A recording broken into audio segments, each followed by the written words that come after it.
financial preparation if you are on the journey to go abroad. Remember, if you're planning to relocate, you definitely need a financial backup to help you in your process, because just waking up and taking a plane does not happen, especially if you are a qualified nurse.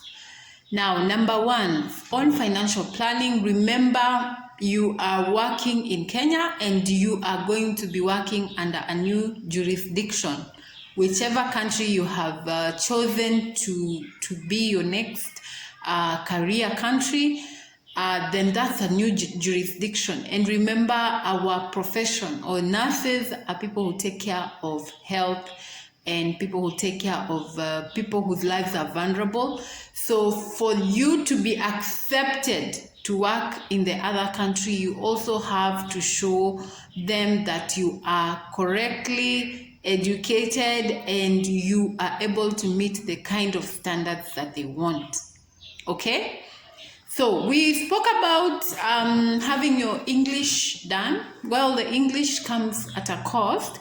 If you're starting out, and as I advise that for you, if your dream is to go work abroad, have your English in advance so that it doesn't become the thing that holds you back when all other processes are flowing. So English will be your number one thing to tick out on your checklist. Now, if you have a paper and pen, please write down. English will cost you 29,000 at the British Council currently. That is for you to do the IELTS exam. That's either academic or general. But if you're doing for UK visa, it will be a bit higher. It will be 32,000 Kenyan shillings. If you're relocating on visa class B1 or B2, then you do just the normal English, then that will cost you about 26,000. So you need to be very keen. And remember, English is not done everywhere. You will not just walk here or there. So if you're watching this video and maybe you're in Garissa, you need to plan for how you will come and do your English in Nairobi, so that because either in Nairobi or Eldoret, because those are the main testing centers that we have. Yes. Now, you have already planned for your English financially. Number two, as I said, you are moving to a new jurisdiction. Now, you need to show them that the Nursing Council of Kenya has allowed you to practice as a nurse, meaning you need to have your license in place. But for them to verify that, you need to go to the Nursing Council and ask for a release document. There's a document that you will be advised to fill in. Once you've started your process, they'll definitely give you a document that you take to the Nursing Council, and for them to release you, because it's a loss to the country.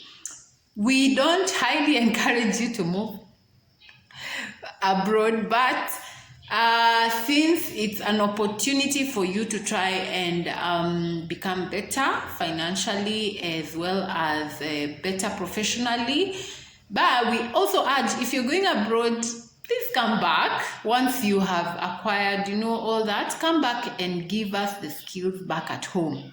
So anyway, I was talking about release. The Nursing Council will charge you some fee. We need to find out, if you're here and you're a nurse and you've paid that fee, let us know how much it is. But it ranges between 14,000 to about 20,000, depends. So find out how much the release fee is so that you can budget for that, because that's among the first things that you do once you start your process. You do your English, you do your release. Now, the next thing is that the Nursing Council, yes, has confirmed that you are a registered nurse or a licensed nurse who practices in Kenya. The next thing you need to do also is to show that your education has met the standards.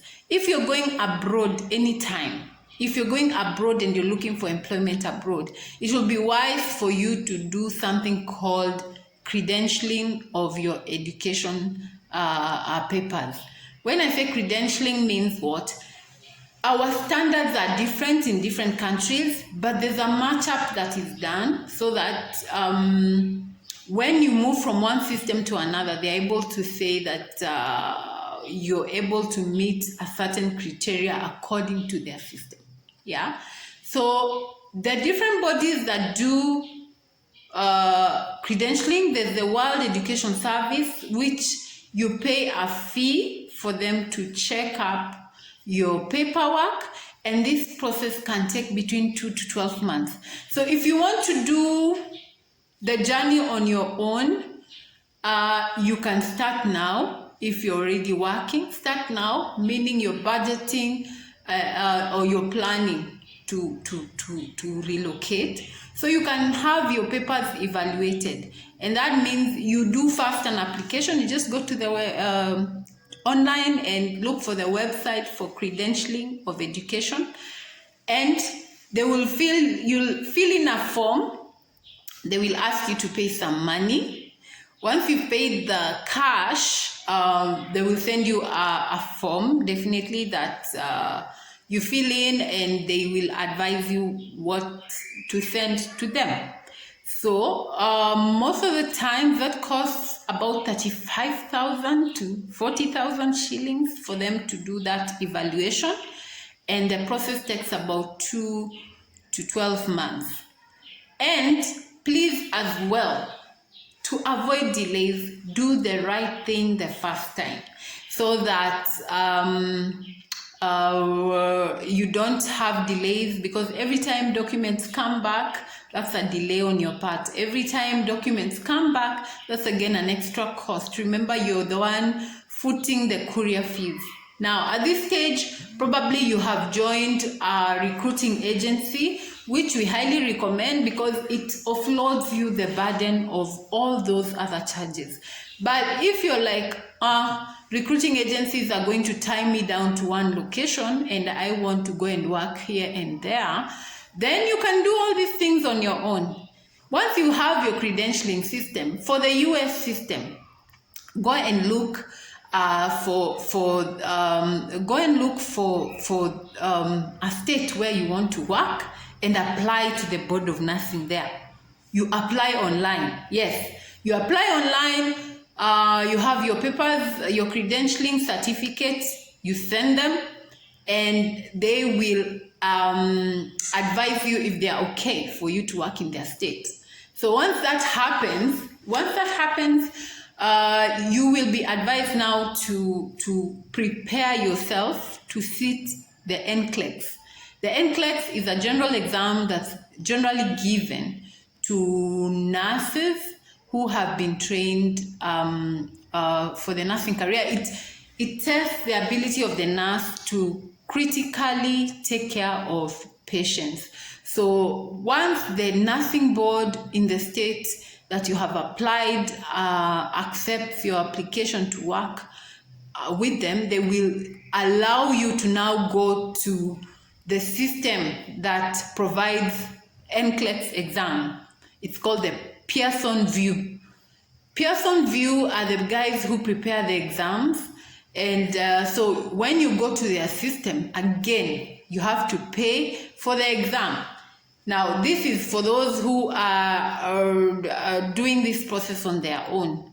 So you pay for the exam. The fees varies. But averagely prepare for 30 to 40,000 for the exam. Once you have paid, they will give you something called an authority to test. So when you get your authority to test, you're ready to get ready for your NCLEX exam. And remember, these exams are not done in Kenya. So you also have to budget for tickets to go and do your exam. You have to budget for accommodation to whichever country. NCLEX is in India, is in South Africa, and Dubai, and then the US. So you need to budget to be able to know how much you will need to spend. So you get a cheap airfare and how much you need for your return ticket once you've done your exam. So If you are already with an agency, some of this will be cut out because the agency will support you by paying. Only that once you go with an agency, they somehow bind you to that institution for some time before you can be released to now look for your job elsewhere. So keep it locked. Let us see the next part in the next few minutes. So welcome back. Just a summary of what we've been talking about, that when you want to go abroad, you need to be financially prepared. And as we speak, you need money for the exams. You need money to be released by the Nursing Council of Kenya or the nursing board in your country. You need money to budget for your air ticket to go and do the exams.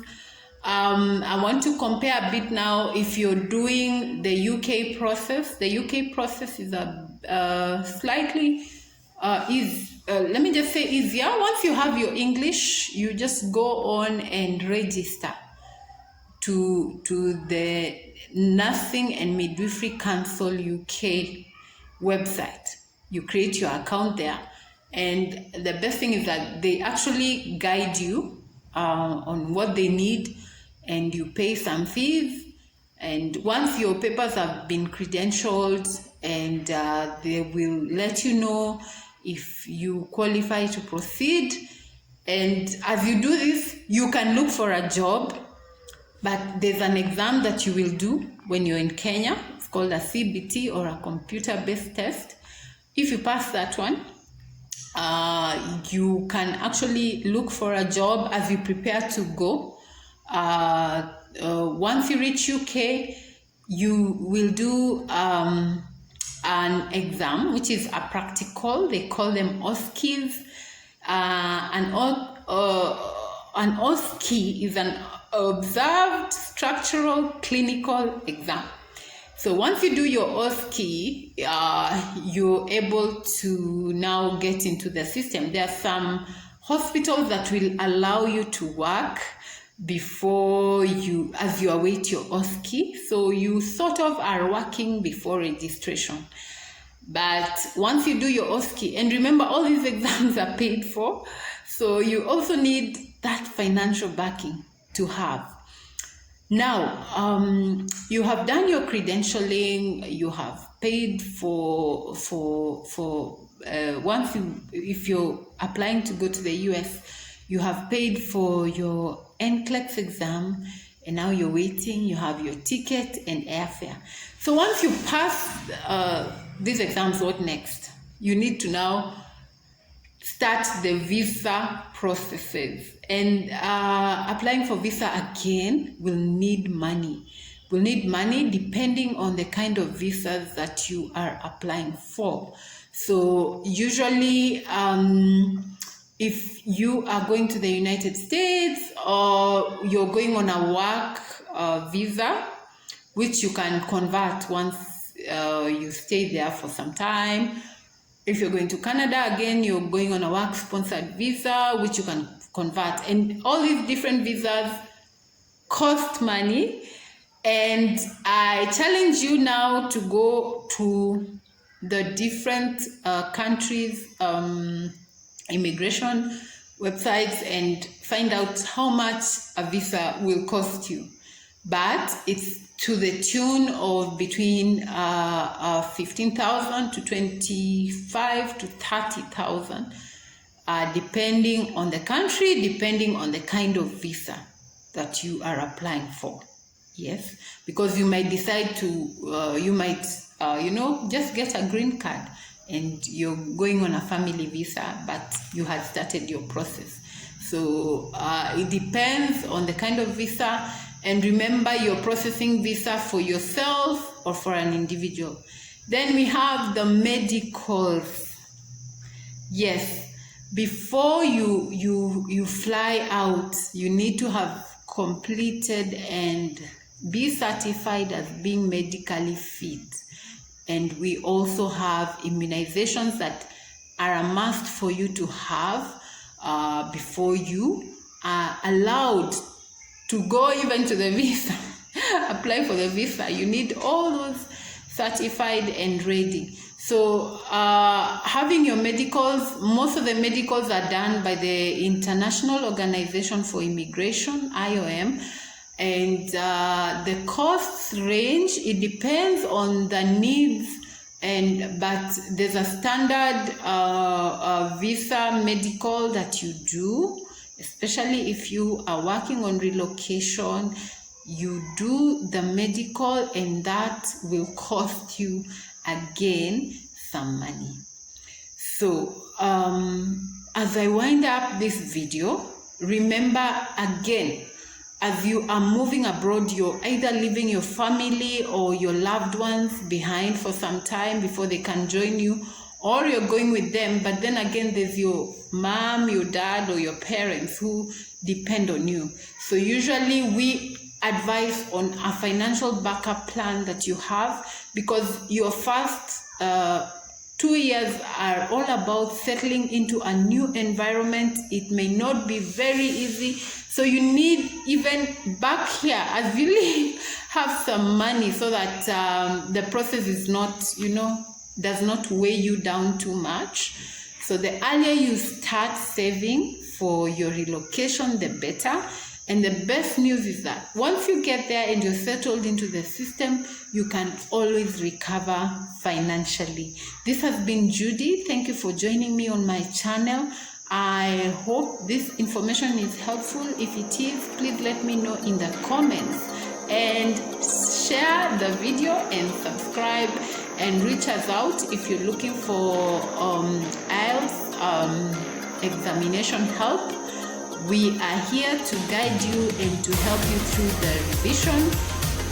Of course, we shall be notifying you on the next step that you need to take. This is Judy. See you in my next video. Bye.